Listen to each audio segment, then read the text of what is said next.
अस्सलाम वालेकुम everyone, welcome back to life with Nighat 99। I hope आप लोग अच्छे होंगे और अल्हम्दुलिल्लाह मैं भी बहुत अच्छी हूँ। और मेरे यहाँ पर तो स्टार्टिंग हो चुकी है रमज़ान क्लीनिंग वगैरह की। आई होप कि आपके यहाँ पर भी क्लीनिंग वगैरह स्टार्ट हो चुकी होगी, हुई है या नहीं हुई है वो मुझे ज़रूर बताइएगा कमेंट सेक्शन में। तो बस यहाँ पर देखिए, सारे लोग अपने पकवान करने से पहले या फिर रमज़ान की प्रेप करने से पहले ये बहुत ज़रूरी होता है कि सारे पकवान करने के बाद आप कौन सी चीज़ कहाँ रख रहे हो वो भी क्लीन होनी चाहिए। तो बस यहाँ पर ना मैं आपके साथ शेयर करूँगी कि मैं रमज़ान से पहले अपना फ्रिज को कैसे डीप क्लीन करूँगी और बहुत सारी चीज़ें आपके साथ शेयर करूँगी। So stay tune till the end, and if you are my new subscriber, welcome to my channel and thank you so much for your valuable time. Keep watching and keep supporting. तो बस यहाँ पर मेरे husband लाए थे कुछ fruits, तो बस मैं इस तरीके से स्टोर करती हूँ अपने पाइनएप्पल को। इससे पहले मैंने आपके साथ शॉर्ट में शेयर किया था कि बहुत सारे लोग ना पाइनएप्पल खाने के बाद, स्पेशली बच्चे, उनकी ज़बान यानी कि कट जाती है और उसके बाद वो लोग कोई भी स्पाइसी चीज़ खाना नहीं खा पाते और उनकी ज़बान जलती है। तो मैं यहाँ पर क्या करती हूँ, पाइनएप्पल जब भी कट कर कर लाते हैं हस्बैंड, उसके बाद मैं इसको ना थोड़ा सा सॉल्ट लगाकर अच्छे से रब कर कर एक 5 मिनट्स के लिए या 7 मिनट्स के लिए रख देती हूँ।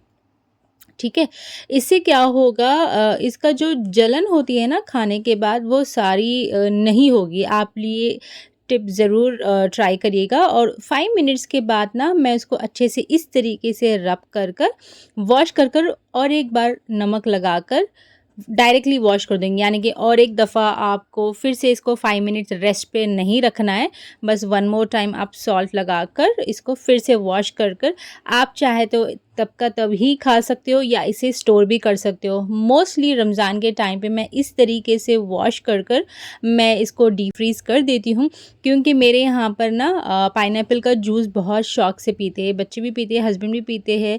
तो स्टोर अगर आप कर देंगे तो आपको जभी भी पाइनएप्पल का जूस बनाना है तो आप डायरेक्टली, यानी कि वॉश वगैरह रेस्ट देने का उसको कोई ज़रूरत नहीं पड़ेगी।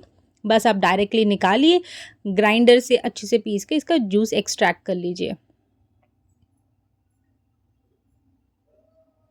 आप लोग किस तरीके से फ्रूट्स को ज़्यादा टाइम तक स्टोर करते हो? आपके पास अगर कुछ अच्छे टिप्स है मेरे साथ ज़रूर शेयर करिए, ताकि मैं भी वो सारे टिप्स को अपनी लाइफ में इंक्लूड करूँ। ये सारी चीज़ें, चाहे आप होम मेकर हो या आपके पास कोई हाउस हेल्प नहीं है, या आप न्यूक्लियर फैमिली में रहते हो, या आप हॉस्टल्स में रहते हो, या कॉलेज गोइंग हो, या ऑफिस गोइंग हो, ये सारे टिप्स ना हर कोई यूज़ कर सकता है। इस तरीके से आप बेहतरीन तरीके से आपका टाइम मैनेजमेंट कर सकते हो और टाइम सेविंग कर सकते हो और ज़्यादा से ज़्यादा टाइम आप इबादत में गुजार सकते हो। अब रमज़ान क्योंकि आ ही रहा है, सारी क्लीनिंग वगैरह चल ही रही है, तो बस मैंने भी सोचा एक बास्केट लेते हैं। बास्केट में जितने भी लॉन्ड्री के इस्तेमाल में आने वाली चीज़ें हैं, फ्लोर क्लीनर है, मशीन क्लीनर है, स्क्रब्स है, या लिक्विड्स है, या AK-47 है, वो सारी चीज़ों को मैंने बस एक जगह इकट्ठे कर कर बास्केट में रख दिया था और थोड़ी सी स्पेस बची हुई थी, तो मैंने सोचा चलिए यहाँ पर इसके साइड में रख देते हैं कुछ डेली यूज़ आने वाली चीज़ें, जो कि प्याज और टमेटो है, पोटैटो है, जो कि अगर आपको WD-40 की कुछ बेनिफिट्स अगर आप जानना चाहते हो मुझे बताइए, मैं एक ज़रूर वीडियो बनाकर आपके साथ शेयर करूँगी। और ये वाला ना मेरे पास, मैंने मीशो से शू रैक ऑर्डर किया था। इसकी क्वालिटी तो अच्छी थी, बट जैसे ही मैं इस पर शूज़ वगैरह रखना स्टार्ट करती हूँ या कोई भी मतलब चप्पल वगैरह रखती थी ना, ये टिल्ट हो जाता, यानी कि टेढ़ा हो जाता था और वो टूट के इसके जो स्टिक्स वो सारी स्टिक टूट के नीचे गिर जाती थी और मुझे बार बार अरेंज करना पड़ता था, तो लिहाजा मैंने उसको निकाल के रख दिया था। बट अभी क्या हो रहा है ना, मेरे जब ट्यूशन के बच्चे वगैरह आते हैं ना, तो बहुत ज़्यादा मेसी लग रहा है मेरा डोर के बाहर, और फर्स्ट अपीयरेंस ही अगर आपका गंदा हो तो नो अच्छा नहीं लगता है, राइट। सो मैंने यहाँ पर क्या किया, वही शू रैक को निकाल कर फेवी बॉन्ड लिया था। बॉन्ड लगाकर इसको अच्छे से ना पहले क्लीन कर कर फिक्स करना स्टार्ट कर दिया और इसको ओवरनाइट ड्राई होने के लिए रख दिया था। आप बिलीव नहीं करोगे, इससे इतने अच्छे रिजल्ट आए हैं और मैं अपने आप पे अफसोस करेंगे why didn't I try this trick earlier. मेरा बहुत सारा टाइम ऐसे ही निकल गया कि मैं स्लीपर्स के लिए न्यू रैक ख़रीदना है ऐसे ही सोच रही थी, but no guys, it work very well. और आप भी अगर आपके पास ऐसे ही कुछ आइटम्स है जो आप वेस्ट समझ रहे हो और इस तरीके से आप रीयूज़ भी उसे कर सकते हो instead of spending much in shoe racks and other stuff. And गर्मियाँ आ रही है और साथ ही साथ ये भी है कि डीप क्लीनिंग होनी ही चाहिए रमज़ान से पहले। तो बस मैंने भी निकाला सारा डीप क्लीनिंग का सेक्शन, एक दिन लगा दिया। एक दिन लगेगा लेकिन आराम से आपके 2 महीने ठीक ठाक चल ही जाएंगे।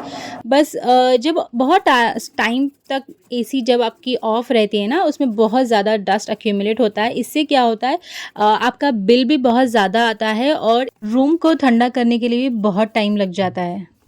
तो आप सर्विस सेंटर के पास जाने के बजाय आप खुद इसे ओपन करके इसकी नेट धीरे से निकाल कर उसे अच्छे से क्लीन करके ड्राई करिए। उसके बाद सेल्फ क्लीनिंग मोड पर चला दीजिए।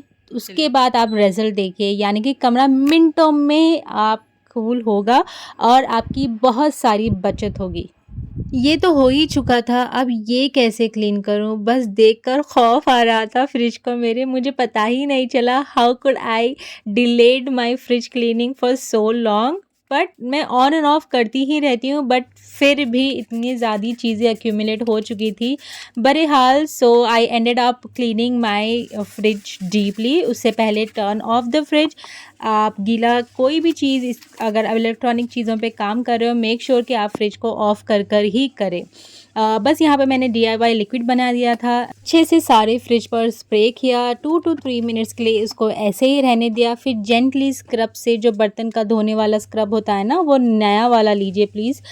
लेने के बाद उसको जेंटली स्क्रब कर कर पहले सूखे कपड़े से क्लीन किया। उसके बाद लिया था हॉट वाटर में ये कपड़े को वॉश कर कर क्लीन कर कर हॉट वाटर में डिप किया एंड वही गर्म कपड़े से मैंने इसको फिर से वाइप आउट किया 2 बार।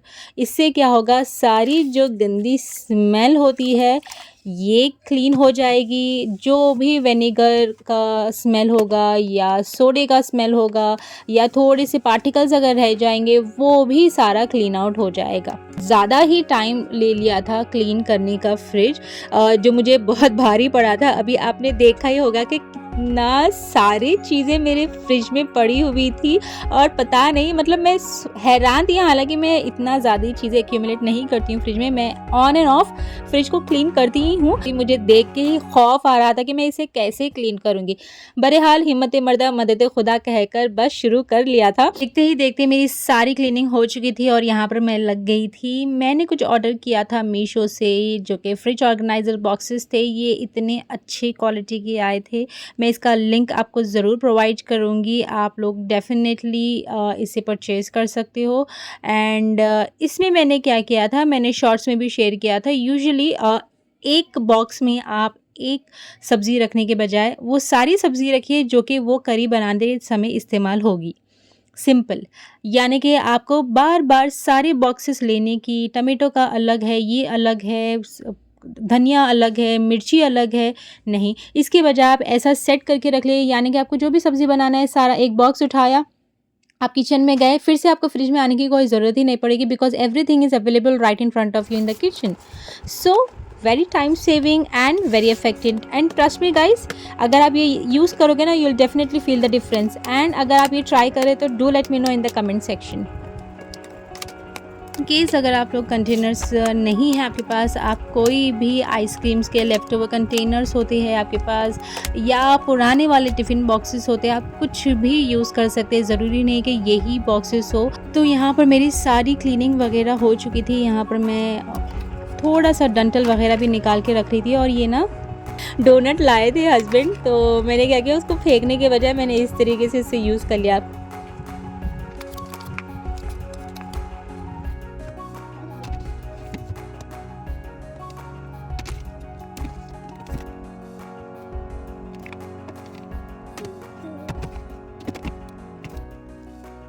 पुराना सा कोई भी यानी कि आइसक्रीम के कंटेनर्स वगैरह आते हैं ना, उसे फेंकने के बजाय आप इस तरीके से स्टोर कर सकते हो, यानी कि सारी मसाले वगैरह या यूज्ड है या अनयूज्ड है वो सारी एक ही जगह आपको मिल जाएगी। That's it. तो मेरा फ्रिज हो चुका है एकदम बेहतरीन तरीके से चकाचक, दिल को सुकून मिला इस तरह का फ्रिज देखने के बाद। एंड आपकी क्लीनिंग वगैरह कैसी चल रही है मेरे साथ ज़रूर शेयर करिए। अगर व्लॉग आपको अच्छा लगा है तो don't forget to like share and subscribe to my channel. Stay tuned for upcoming videos. Thanks for watching. खुदा हाफिज़।